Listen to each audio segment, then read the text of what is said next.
The sunset glow that day was more dazzling than anything you had ever witnessed, nearly igniting the whole sky. Yet, when that brilliance touched you, you felt only a chill. He stood at the center of that blinding radiance. You could barely make out his face, only seeing a tall, imposing silhouette and those familiar golden eyes, now cold as amber. You had seen dependence, docility, and even a fleeting, almost foolish bewilderment in those eyes. But you had never seen this, the indifference of one looking down upon the world. Mortal. His voice rang out, not loud yet, clearly overpowering the chirping of insects and birds in the forest. It carried a cold jade-like hardness you did not recognize. For your kindness, I grant you one wish. It felt as though an invisible hand seized your heart the moment those words fell. Slowly, but irresistibly, it squeezed, causing a pain that left you breathless for an instant. Kindness, I grant you. Every word was like a cold needle, precisely piercing the bubbles of those warm memories you had kept to yourself. You watched him quietly. The smile you had worn so often for him, for that furry big cat who loved to nuzzle your palm, cooled and faded bit by bit, until only the calm surface of a lake remained. You did not kneel as he had expected, nor did you show the slightest hint of delight. You merely tilted your head back, meeting his scrutinizing gaze with calmness, and clearly spoke two words. All right. The air seemed to freeze for a moment. You saw the hand he held behind his back, its knuckles curling almost imperceptibly. What was he waiting for? For your tearful gratitude? Or for you to weep and confess the pain of parting? A faint touch of mockery crossed your mind. No. You would give him none of it. You pointed toward a celestial envoy nearby, who was holding a jade plate. Within it swirled the glow of treasure, spirit stones and riches enough to drive any mortal mad. I want that. Your voice was flat, as crisp and casual as buying a head of cabbage at the market. His imposing aura faltered almost imperceptibly. Something flickered quickly in those golden eyes, surprise perhaps, or a hint of offended displeasure. He had likely expected you to beg for immortality, for wealth, or perhaps to remain by his side. You did not care what he thought. As your gaze swept over him, the celestial envoy instinctively bowed and presented the jade plate to you. You reached out, took the heavy storage bag, and didn't look back. You turned sharply, your sleeve cutting a decisive arc against the overly bright sunset. The mountain wind blew, carrying the chill of the approaching night, and you felt far more comfortable than you had moments ago. Just as your figure was about to disappear into the lush forest below, his voice rang out from behind you again. It held a trace of something urgent, fiercely suppressed. Is there nothing else you wish to say? You paused. What did you want to say? Your thoughts were yanked back to that cold, rainy night. It had been the same kind of mountain forest, the air thick with the scent of earth and blood. When you found him, he was lying amidst the rubble and weeds. His golden fur was so stained with blood and mud that its true color was lost, save for his eyes, which occasionally opened to reveal a lingering trace of majesty and unyielding light. He was so huge that dragging him back had nearly exhausted all your strength. At first, he was uncooperative, uttering threatening growls when you tried to feed him medicine. Annoyed, you grabbed the scruff of his neck and forced his head up. As you poured the medicine in, you sighed. You look quite majestic. How is it you can't even beat a rabbit? He froze, his golden eyes filled with disbelief and shock, as if he had suffered a terrible insult. Yet, his struggle strangely weakened. And later, he grew used to your care, perhaps even becoming dependent on it. When you brewed medicine, he would lie quietly by the stove, his massive body like a small warm mountain. When the mountain wind was strong at night, he would silently shift his position, using his back to block the draft for you. On days when you returned late from gathering herbs, you could always see that golden figure at the courtyard gate, shining in the twilight. A sight that put your heart at ease. You had thought it was a clumsy, sincere bond that belonged only to the two of you. It turned out, it was merely kindness. You turned back. The sunset glow forced you to narrow your eyes slightly. You gave him a smile that was incredibly free, yet incredibly distant. Your voice cut clearly through this uncomfortable brilliance. Take care, Emperor. You paused, then added 3 final words. Light as they were, they severed everything. We are even without waiting to see his reaction. You turned and walked, step by step, steadily into the earthly forest that had burst and raised you, a place of solid reality. The blinding light and the lingering celestial aura behind you had nothing more to do with you. But why was your cheek so cool? You raised a hand and casually wiped away the dampness. Never looking back. Life seemed to return to how it was before, except that the golden figure was missing from the corner of the courtyard. You still gathered herbs, processed medicine, and saw patients. Villagers came with their minor ailments, leaving wild produce or copper coins behind, departing with words of deep gratitude. This ordinariness was something you had reclaimed with your own hands. Until that day the calm was broken. Several streaks of light fell from the sky, landing outside your courtyard and transforming into celestial envoys with flowing robes. The leader held a jade box. Even before the lid was opened, a refreshing exotic fragrance wafted out, making the surrounding vegetation seem livelier. By the decree of the Emperor, the celestial envoy's voice was clear and carried an undeniable authority. We bestow a stalk of 9-turn resurrection grass to thank the young lady for her past aid. Your hand paused as you dried herbs. You did not reach out to take the jade box. Instead, your gaze swept over the brocade plates held by the other envoys, cloud brocade woven from the light of the sunset, spiritual flowers brimming with energy. Any single item was enough to cause a bloodbath in the mortal world. Villagers had gathered at some point, watching from a distance, their faces filled with awe and wonder. You wiped your hands, your tone flat. Take it back. The envoy froze, seemingly unable to hear clearly. Miss, I said. Take it back, you repeated. Your voice not loud but clear. I don't want his things. The envoy looked troubled. This is a gift from the emperor. You interrupted him, turning to the medicine shelf. You took a sheet of ordinary mulberry paper and picked up the charcoal pencil you used for prescriptions. On it, you wrote 2 large, distant words, settled. You folded the note and handed it to him. Just take this to him. The envoy looked at the slip of paper as if it were a hot potato. His expression shifted several times, but eventually, he dared not say more. He and his companions took their leave, turning into streaks of light and departing in frustration, taking all those dazzling gifts with them. You watched the horizon where they vanished, remaining silent. Back when he had left behind that protective golden bell, you had found it and kept it. Now, your fingertips brushed against the cool metal through the fabric, yet your heart remained perfectly still. Some things once given can never be taken back, just as some people once gone should never look back. You thought that was the end of it. But a few days later, he returned. This time, there was no brilliant radiance, no celestial envoy in attendance. He simply appeared soundlessly outside your courtyard gate. He was not that high and mighty emperor, but that majestic golden male lion. The light of dawn cast a warm glow over his gilded fur. He sat there, his massive bulk nearly blocking your entire gateway. His golden eyes stared at you without blinking, filled with a clumsy anticipation you couldn't quite read. He tilted his head slightly and let out a very soft, tentative low whine from his throat. It was exactly like how he used to look when he had done something wrong, or when he wanted to beg for a piece of sweet cake from your hand. Your chest felt as if it had been struck unexpectedly by something, a dense ache spreading through it. You pulled the door open, but your feet stopped firmly at the threshold. His eyes seemed to light up for a moment, and his front paws shifted slightly, as if he wanted to step closer. But before he could move, you took half a step back. Just half a step, yet it was as if an insurmountable chasm had been drawn between you. All his movement froze instantly, and the light in his eyes faded bit by bit, like a dying candle in the wind. You looked at him and gave a polite, distant smile. Your voice was calm and level. My home is small. It cannot support such a noble existence as the emperor. You raised your hand, and under the gaze of his suddenly tightening golden pupils, slowly but firmly closed the flimsy wooden door. Please go back. Click. The sound of the latch falling was soft, yet incredibly heavy, sealing off the 2 worlds inside and out. You leaned back against the cold door and slid slowly down to sit on the floor. Outside there was dead silence. He hadn't left. You could even feel his heavy suppressed breathing seeping in through the cracks in the door. You hugged your knees tight and buried your face in them. Why won't you leave? Why not return to your 9 heavens and be your emperor, looking down upon the 3 realms? Why turn back into this form and come here, just to make you sad? Outside, that massive figure cast a long shadow in the dawn. It was so desolate it tightened your chest. He stood there for a long time, until the dew dampened his magnificent fur. Finally he turned around and, step by step, silently vanished into the depths of the forest. You sat there for a while longer, until your legs went numb, before supporting yourself against the door frame to stand up. In the courtyard, the herbs you were drying emitted a bitter medicinal fragrance. It was a scent you knew and could control. You took a deep breath, trying to dispel the lingering aura from outside the door. 2 days later, that familiar black leopard returned. It was Xuan Mo, the leopard demon from West Mountain. He had suffered serious injuries fighting for territory some time ago, and you had been the one to treat his wounds. He hopped into the courtyard with practiced ease and lay down at your feet, exposing the scabbed wound on his flank. His amber eyes looked at you with the pure trust unique to wild beasts. You said nothing. You brought over the pounded medicinal paste and carefully applied a fresh layer. His fur wasn't as soft or warm as that lion's. It was a bit coarse. You're recovering well? You said, gently rubbing the top of his head. 2 more changes of dressing, and you should be fine.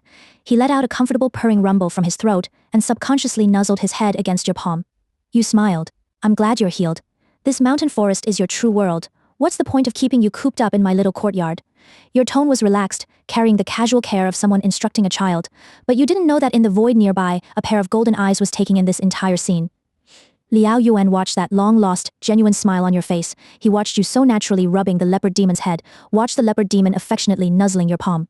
A nameless fire suddenly shot up within him, almost burning away his reason. The hand hanging at his side clenched abruptly, his knuckles turning white from the force. The space around him distorted slightly from the turbulence of his emotions. He was on the verge of revealing his true form instantly. But just then, your words drifted over light as air, yet striking him like the coldest of curses. This mountain forest is your true world. What's the point of keeping you cooped up in my little courtyard? All his anger, all his jealousy collapsed in an instant at this moment. It turned into a cold void of confusion and a piercing bone-deep pain. So it turned out. So back then, when she so decisively let him leave, it was no different from how she was instructing this leopard today. It wasn't that she didn't love, or that she didn't care. It was that her world had always been vast. Her gentleness shone upon all living beings. She could pick up and injure him, just as she could heal a troublesome demon. She gave warmth, but she never tried to possess. It was he who had always thought he was special. It was he who had been using the mind of an emperor to measure her heart that was free of worldly dust. The glory he offered, she viewed as dust. The dignity he had sacrificed, she had shut the door against. She wasn't heartless. He was just a fool who only realized today what exactly he had thrown away. The figure in the void faded away, utterly and dejectedly. He had arrived with a trace of clumsy hope, but he left with nothing but boundless emptiness and regret. As for you merely felt a sudden sensation and looked up toward the empty courtyard gate. The wind blew past, and the leaves rustled. When he returned to the 9 heavens, the aura around him was colder than the glaciers of the far north. Attendants fell to their knees from afar, not daring to look up. Even Qing Luan, usually the one he trusted most, simply followed silently behind him, keeping a distance of 3 steps. He waved everyone away. All alone he stood in the center of the vast Lingxiao Hall, so empty he could hear the echo of his own heartbeat. Above him flowed the stars of the universe, and beneath him surged the sea of clouds. From here, the life and breath of the 3 realms were controlled. He had once thought this was his home, his responsibility, the entire meaning of his existence. But now, only a suffocating desolate chill remained here. He raised his hand, a wisp of golden divine light swirling around his fingertips. It was the supreme power that all beings in the 3 realms dreamed of. Yet this power could not buy back the scent of herbs in that small courtyard, could not buy back the warmth of her fingertips, nor could it buy back the pure smile in her clear eyes when she looked at him. My home is small. It cannot support the emperor. That polite, distant smile of hers was like the sharpest of ice picks, piercing his divine soul over and over again. This mountain forest is your true world. What's the point of keeping you cooped up in my little courtyard? Recalling her words to that leopard now, every syllable carried the sting of 1,000 cuts. It turned out that from the very beginning to the end, he was the only one who couldn't see clearly and couldn't let go. He slowly closed his eyes. In his mind, he saw her thin figure rushing into the rain, dragging him back to the hut with all her might. He felt her pinching the scruff of his neck, sighing as she forced medicine down his throat with faint annoyance. He saw the peaceful profile of her face as she slept soundly against his warm fur in the midnight mountain wind. Those trivial details he had never cared about when he was the emperor were now his only light. And yet she did not want him anymore. Because he had pushed her away in the stupidest way possible. A panic he had never known before crashed over him like a freezing tide, drowning him. It was even worse than the time he was ambushed, stripped of his divine power, and left to rot in the mortal realm. No, it couldn't end like this. He snapped his eyes open. His golden pupils burned with a desperate, almost manic resolve. He walked step by step out of the hall toward the terrace that overlooked all living beings. Qing Luan. I am here. Qing Luan appeared immediately, kneeling on one knee. From this day forward, activate the word protection barrier. All affairs of the heavenly realm will be decided by you and the 4 divine lords. Unless the universe itself is overturned, do not disturb my cultivation. Qing Luan looked up in shock. Your Majesty, the word protection barrier consumes immense power, and the heavenly realm cannot be without a ruler for even a day. Do it. His voice was not loud, but it carried an indisputable finality. Leave. Qing Luan looked at his determined back. He swallowed the words of advice on his tongue and lowered his voice. I obey the decree. The vast terrace was left with only him again. He took one last look at the immortal palaces stretching for thousands of miles beneath his feet, the sea of clouds churning, the magnificent weather. This was the place he had guarded for millennia. But at this moment, he felt no attachment to it in his heart. What he wanted had never been the supreme position of the 3 realms. What he wanted was simply that mortal woman who would pinch the scruff of his neck and call him a fool. What he wanted was simply to step into that small courtyard full of herbs again, smell the bitter fragrance, and hear her laughing as she called him. Big cat. He murmured softly, the corner of his mouth pulling up into an extremely bitter smile. The next moment, a dazzling golden divine light exploded from his body. The light was so intense that it instantly illuminated the entire 9 heavens, even piercing through the cloud layers to make the night sky of the mortal realm bright as day. Immense spiritual power. Like a primordial torrent breaking free from a dam, scattered frantically towards heaven and earth with him at the center. The sea of clouds was churned up, and the stars trembled. Your Majesty. From afar came the terrified shouts of Qing Luan and the other immortals. He paid them no heed. Violent agony swept through every inch of his meridians, every part of his soul. It was the process of power being forcibly stripped away and shattered, 1,000 times worse than death by 1,000 cuts.